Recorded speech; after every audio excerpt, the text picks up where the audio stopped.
Good morning to everyone present over here. આજે હું easy learning સાથેનો એક્સપિરિયન્સ શેર કરવા માંગુ છું.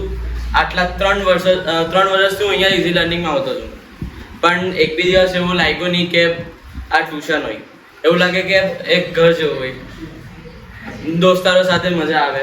મેમને સર જે ભણાવે તેમાં બહુ જ મજા આવે. મેમ જે મેથ્સના સમ્સ હોમવર્કમાં આપે, સર સ્ટેટિસ્ટિક્સ ભણાવે મેથ્સમાં, તેમાં મજા આવે.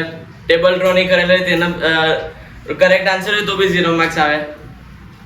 એટલે પછી ખબર પડે કે તમારું પ્રેઝન્ટેશન કેટલું મહત્વનું છે તમારા પેપરમાં. ને સરનો મેપ ખબર નહીં, એવું લાગે કે ઇન્ડિયાનો મેપ નહીં હોય, ઇન્ડિયાથી બી ઉપરનું કોઈ દેશ હશે જેનો મેપ છે.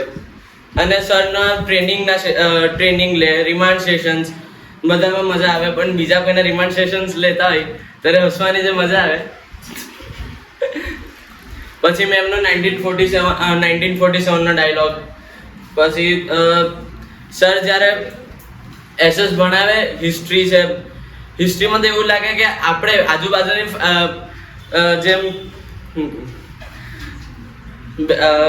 કોઈ વોર ચાલતી હોય એવું લાગે કે આપણે જે વોરમાં લડવા ગયેલા.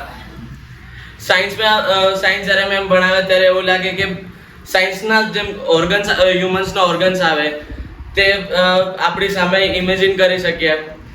અને એવી રીતે બહુ બધા એક્સપિરિયન્સીસ છે, પણ હું એક દિવસમાં તો શેર કરી શકું નહીં.